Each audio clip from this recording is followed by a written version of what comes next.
चला नेक्स्ट काय बघतो आपण आता, resolution of two vectors. Resolution of two vectors.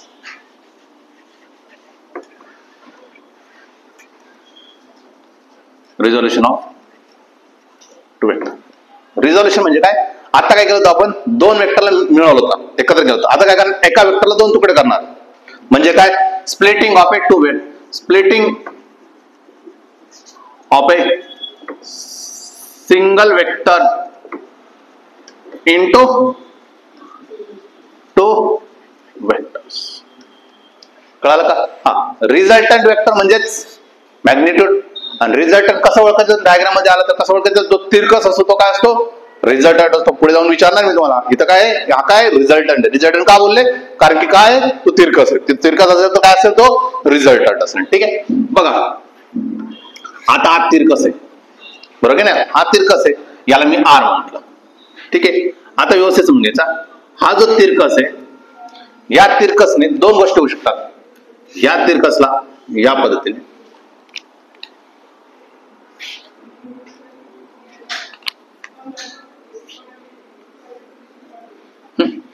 बघ, हा काय आर आहे ना, याचे दोन झाले, हा आर होता, त्याचे काय झाले, दोन केले आपण.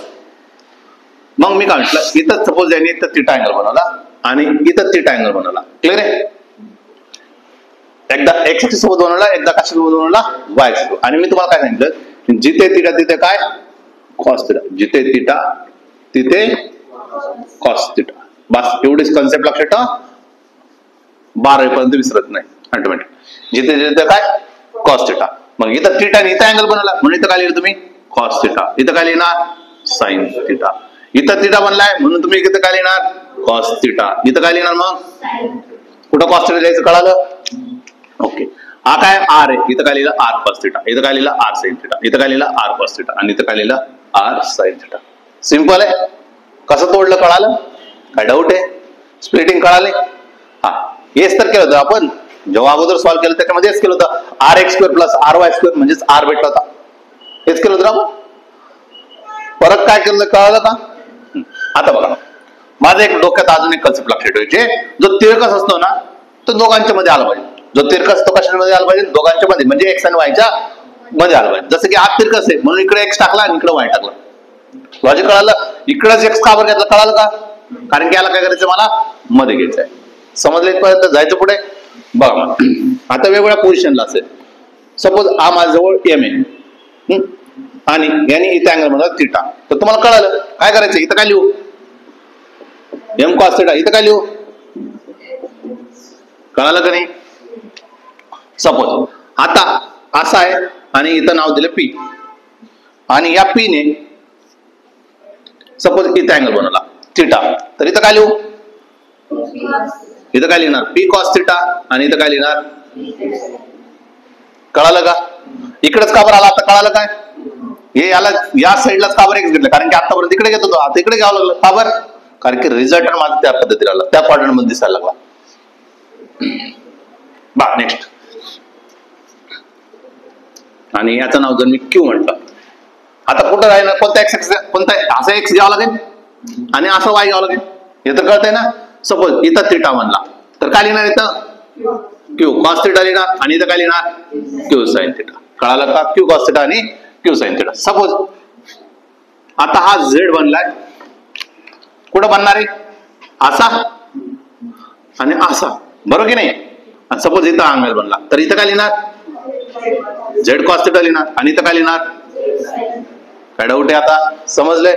सपोज आता असा आला आणि हा वाय, जर सपोज याने इथं अँगल म्हणत थिटा, एक सोबत अँगल दिला थिटा, तर काय लिहिणार, वाय कॉस थिटा आणि इथं काय लिहिणार, समजलं काय? आता कोणत्याही क्वाड्रंट मध्ये आला तरी तुम्हाला काढता येईल. काय डाऊट आहे कोणाला?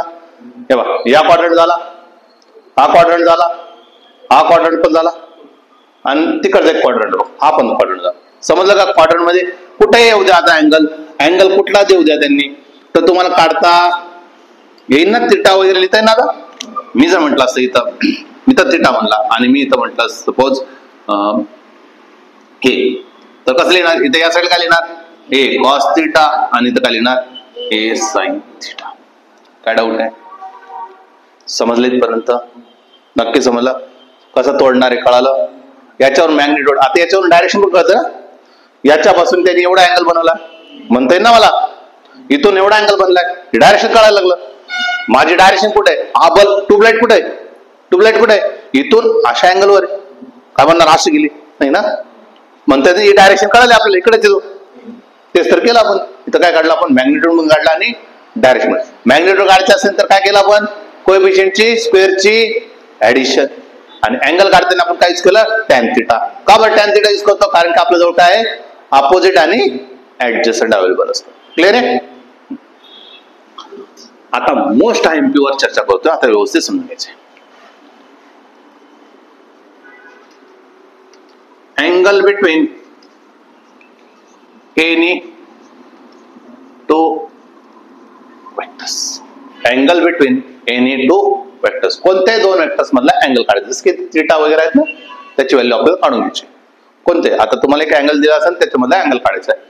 आता कोणताही वेक्टर जर माझ्यासमोर असेल अवेलेबल असा, ठीक आहे, हा वेक्टर आहे ना, काय कळालं तुम्हाला? तोबाड कुठे त्याचा? या साईडला गेलेला तो. म्हणजे हे तर कळलं तुम्हाला. हे काय? याला तुम्ही टेल म्हणू शकतात आणि याला तोबाड म्हणू शकतात, हेड.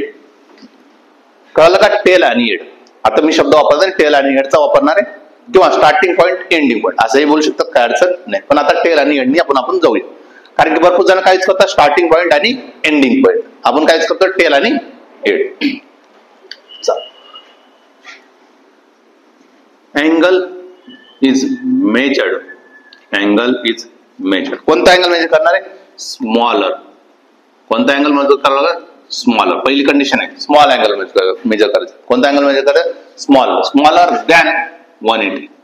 Smaller than 180. 180 डिग्री पेक्षा छोटा पाहिजे मला. 180 डिग्री पेक्षा छोटा पाहिजे. एवढं काढायला पहिली अट काढाली, स्मॉलर दॅन 180.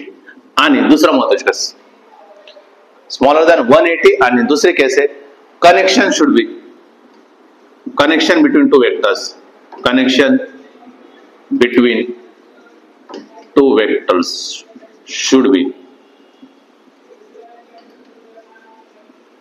हेडला असं पाहिजे, किंवा टेल पाहिजे. कंडिशन हेड असं पाहिजे, टेल असं पाहिजे. बघा मी असं म्हणतो,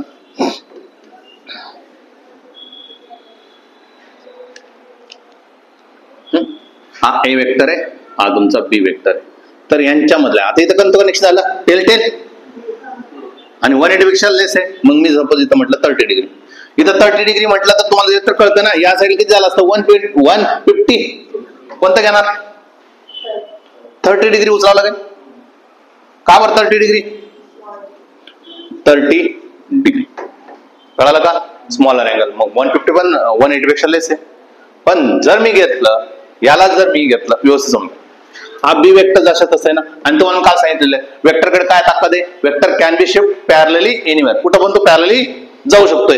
याला उचललं, हा बी आहे ना तुमचा, याला उचललं मी पॅरलली आणि सरकवलं माग, असं होईल ना. असं कनेक्शन होईल. कोणतं कनेक्शन झालं इथं? Head and tail. मग इथं अँगल मेजर करता येईल का आपल्याला? म्हणून आपण 150 ने म्हटलं, कारण इथं काय झालं कनेक्शन? हेड आणि टेल. आपलं कसं कनेक्शन आहे? एकतर हेड किंवा टेल. इथं काय कनेक्शन झालंय? हेड आणि टेल. आणि यांच्यामधला आहे 150. म्हणून आपण काय करत नाही, घेत नाही त्याला. हा आपण घेत नाही. तोच वेक्टर आहे, तेच ट्रायंगल आहे, फक्त मी त्याला या पद्धतीने मेजर केला. लॉजिक क्लिअर आहे? हेड आणि टेल असेल तर चालणार नाही, अँगल मेजर करता येणार नाही. आपल्याला अँगल मेजर करण्यासाठी काय कंडिशन आहे?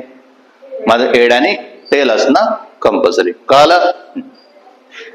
बघा तशीच डायग्राम करतो मी.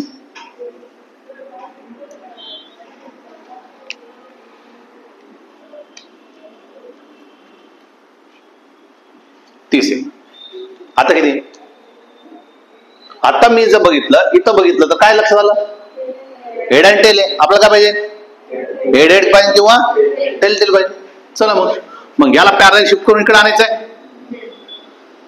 हा ए जसा तसं ठेवला आपण. याला मी काय केलं? पॅरलल शिफ्ट केलं ना.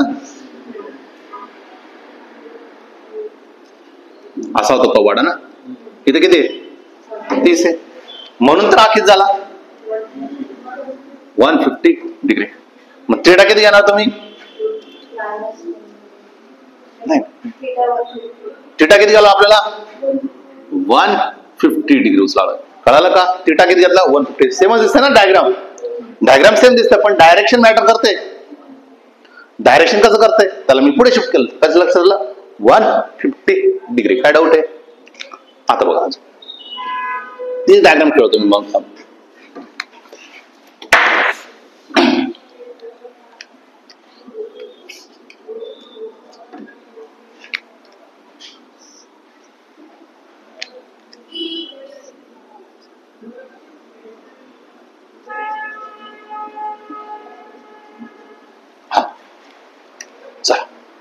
आता किती अँगल आहे?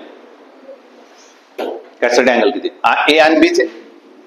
ह्याला ए म्हणतात तुम्ही, हा तुमचा बी. पटकन लावा डोका. आता किती? 30 का 150? 150 कशावरून? कारण की हा 30 आहे. हा काय होईल? वा रे वा, मेंदू एकदम स्ट्रॉंग आहे. मी त्याच्यामुळे फुकट बोलत नाही. तुमच्या मेंदूला सुरकुत्याच पडलेल्या नाहीत. तो मी सरळ सरळ बोललेलो आहे, सरळ भाषेत बोललेलो आहे की मला अँगल मेजर करण्यासाठी कंपल्सरी मला हेड आणि टेलच कॉम्बिनेशन पाहिजे. इथं तुमचा मेंदू कसं काय चालत नाही. कोणतं कॉम्बिनेशन आहे? हेड आणि टेलचं कॉम्बिनेशन आहे. कसं काय चालत तिथं? म्हणजे याला उचलावं लागेल, पॅरलल शिफ्ट करून घ्यावं लागेल. पॅरलल शिफ्ट केलं तर असं येणार तो, म्हणजे होणार 30 डिग्री. थिटाची व्हॅल्यू 30 डिग्री आहे. थोडस विचार तर करावा लागेल. हा आता किती?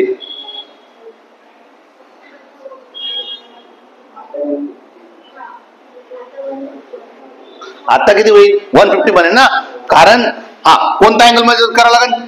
जिथं कनेक्शन चालू आहे तिथलंच मोजावं लागेल ना. इथून तर 30 होत आहे पण इकडे वेक्टरच नाही ना. इकडे वेक्टर आहे का तो? इकडे करावं लागेल. म्हणजे इथून इथपर्यंत किती झाला? 150. थिटा किती झाला तुमचा? 150 डिग्री. थिटा किती झाला? 150 डिग्री झाला. बघा अजून तुम्हाला मी जसं सांगितलं, मला सवय येते कोणती? मला टेल कनेक्ट करायची. म्हणून मी काय केलं, याला उचललं, पॅरलल शिफ्ट केलं, पॅरलल इथं आणून टाकलं. बरोबर ना. आणि इथला अँगल तर मला माहित होता, इथला होता ना. हा किती होता? 30. म्हणजे 100% हा किती झाला? 150 डिग्री. डाऊट आहे? समजलं का? वेगवेगळ्या पोझिशनला मी 30 दाखवलं पण तुम्हाला फील होणं गरजेचं आहे. प्रत्येक वेळेस 30 राहणार नाही. 150 कधी घ्यायचा आणि 30 कधी घ्यायचा हे कळणं गरजेचं आहे. मल्टिपल क्वेश्चन, मल्टिपल अँगल घेऊन घेण्यापेक्षा एकाच अँगलने मी सगळ्या क्वेश्चन ट्विस्ट करून दाखवलं की अशी पण पॉसिबिलिटी आहे. लास्ट एक पॉसिबिलिटी हा एच आहे.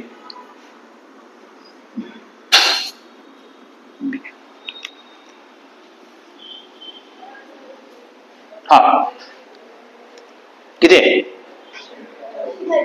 30 डिग्री पाहिजे. कशावरून कळलं तुम्हाला? हे बघा, याला तर दोन पद्धतीने शिफ्ट करू शकतो ना. असं प्रत्येकाला मी दोन पद्धतीने शिफ्ट करू शकतो. वेक्टर म्हटल्यानंतर तो दोन्ही वेक्टर एकमेकांकडे पॅरलल जाऊ शकतात. याला मी दोन्ही पद्धतीने शिफ्ट करून दाखवतो. बघा हा ए मी जसा तसा ठेवला, हा ए जसा, पण याला काय केलं मी? पॅरलल शिफ्ट केलं, उचललं, पॅरलल शिफ्ट केलं. पॅरलल शिफ्ट केलं तर हा काय झाला तुमचा? बी झाला. किती अँगल बनेल? हा टोटल 150 होता तर किती झाला? 30 डिग्री. किती बनलं? थिटा किती बनेल? 30 ना. कारण की कोणतं कनेक्शन दिसलं मला? हेड आणि टेलचं कनेक्शन दिसलं. दुसरं आता मी उलट्या पद्धतीने करतोय. उलट्या पद्धतीने करतोय म्हणजे काय? बघ, हा ए वेक्टर जसाच तसा ठेवला मी, हे वेक्टर जसा तसा ठेवला. या बी वेक्टरला उचललं, हा या बी वेक्टरला उचललं, पॅरलल शिफ्ट केलं, म्हणजे इथं कनेक्ट केलं असं. तरी पण किती बनणार आहे? 30 बनेल ना. तरी पण 30 बनेल. असं कंपल्स थोडी टेलच पाहिजे मला. माझं हेड पण चालेल. मला हेड आणि टेल नाही चालणार, टेल आणि हेड नाही चालणार. मला हेड किंवा टेल असलं पाहिजे तर मी अँगल मेजर करू शकतो. आणि कोणता अँगल मेजर करावं लागेल? स्मॉलेस्ट. कोणता अँगल मेजर करावं मला? स्मॉलेस्ट. आणि अँगल वेक्टर दोन वेक्टर आलेच पाहिजेत. जसं की इथं दोन वेक्टर होते का? नाहीये. म्हणून आपण 30 नाही घेतलं. इथं डायरेक्ट 30 का नाही उचललं? डायरेक्ट 30 का नाही म्हटलं? कारण की इथं मी काय बघितलं, वेक्टर आलेलं नव्हतं. मग या वेक्टरलाच काय केलं मी? थोडंसं पुढे शिफ्ट केलं. मग मला लक्षात आलं, अरे हा 30 आहे. मी डायरेक्ट 30 नाही म्हटलं, कारण की प्रत्येक ठिकाणी वेगवेगळ्या पद्धतीने चाललं होतं. जोपर्यंत मला दोन वेक्टर मध्ये असे कनेक्शन दिसत नाही, असे दिसतच नाही मला, तोपर्यंत डायरेक्ट अँगल मेजर करता येणार नाहीये. मग तुम्हाला असं करण्यासाठी त्याला शिफ्ट करायचा अधिकार आहे. पॅरलल शिफ्ट करू शकतो, हेड हेड करू शकतो, टेल टेल करू शकतो. हेड अँड टेल करू काय फायदा नाही. म्हणजे आता जर मी विचारलं या वेक्टरला मी असं पण करू शकतो ना, नका करू असं, माझं फक्त म्हणणं आहे. हा हे वेक्टर बरोबर की नाही, याला उचलून तर मी जसं याला उचललं इथं आणलं ना, याला उचललं मी इथं आणलं, तसंच याला उचलून मी इथं पण आणू शकतो ना. याला असं उचललं आणि इकडं आणलं, हा बी वेक्टर चालेल का? हा अँगल मोजून काय फायदा आहे का? हा 150 डिग्री ना, काय कामाचंच नाही. का बरं नाही? कारण की इथं हेड आणि टेल कनेक्शन दिसतंय, म्हणून आपल्या काही कामाचा राहिलेला नाही. कळालं? घ्या.